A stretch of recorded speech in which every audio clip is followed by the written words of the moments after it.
coming, yeah. And you know we're going to do it in Utah style, too. We're going to bring it from one extreme to the other. That's happening later this week, but don't worry, you have a few more days in the 80s before that happens. And you got some time to glimpse the comet, too. So last night was the first night that we were really able to see it, but it is coming in right before sunset or right at sunset, and it's very low in the sky, and then it sets really quickly. So you have to look really quickly right around the sunset hour, and you want to look towards the west, and that's how you will find it. And thanks so much to Tia for sending in this photo. And I'm not even going to begin to try to pronounce that comet. I'm just going to call it the comet, but you can check it out for the next several nights. So make sure you just look out there right after sunset towards the west and get that glimpse while it's here. Low to mid 80s today. It was another very warm one for this time of the year. We hit 90 in St. George, mid 80s in Moab, mid 70s in Rock Springs, and we have plenty more 80s to go over the coming days. In fact, temperatures right now are just now getting to where we should be at peak. Our normal high this time of the year is in the mid 60s, and we're just getting there this evening. Mid 70s still in St. George, and then we have mid 60s over towards Blanding and Moab.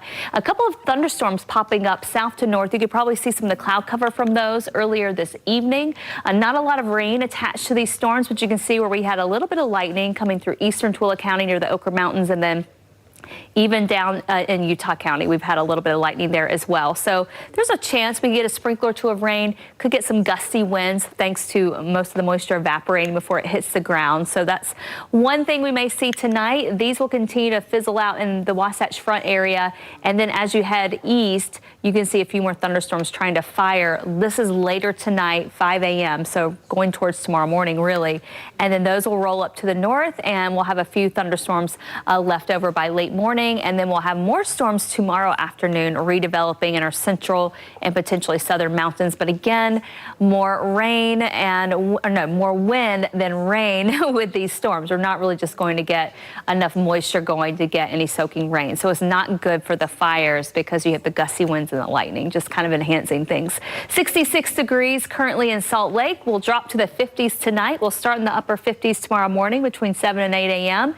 Then it's another quick climb. Lots of sunshine tomorrow. Upper 70s on our way to highs in the low 80s tomorrow afternoon. We'll do the 80s again Tuesday, and Wednesday will be the last of it before we get this big cool down. Here's that low pressure system swinging through. That's why we have those isolated storms ahead of it. Really isn't going to do much for us. Our temperatures are only coming down slightly. You probably won't really even notice the difference. We get to Tuesday, and we have that big ridge of high pressure still controlling our weather. Same thing going into Wednesday. Wednesday, winds will ramp up, and Wednesday will be a high fire danger day. It's our last warm day, but we get the winds cranking before this front comes in early Thursday morning to bring in rain along the Wasatch Front, potentially into central Utah too. The cold air comes in. We have mountain snow developing. We have rain coming all the way down to southern Utah, and even central and southern mountains look to get snow by Friday. By Saturday, the storm is clearing out. We have that northerly flow coming in to keep the cooler air in place. So we're talking measurable precip coming in Thursday and Friday, a good dose of moisture as it looks right now. Mid to upper 70s tomorrow, though. Upper 80s in St. George tomorrow, mid 80s in Moab, St. George. You're back to 64 on Friday with rain, and then upper 60s Saturday. Northern Utah, we're still up to 80 degrees up in Logan, Wasatch Back, Park City in the mid 70s, Wasatch Front low 80s, and then the 7-day forecast low 80s through Wednesday. Rain Thursday, rain Friday. We could see anywhere from 3/4 of an inch to an inch of rain. It looks like right now 6 to 12 inches of snow potentially is what we're looking at for the mountains, 3 to 6 in our southern mountains. So could be a big storm for us. All right, ski resorts, bring it on, you know. Yeah. All right, thanks a lot, Kristen. Well, a strike by factory workers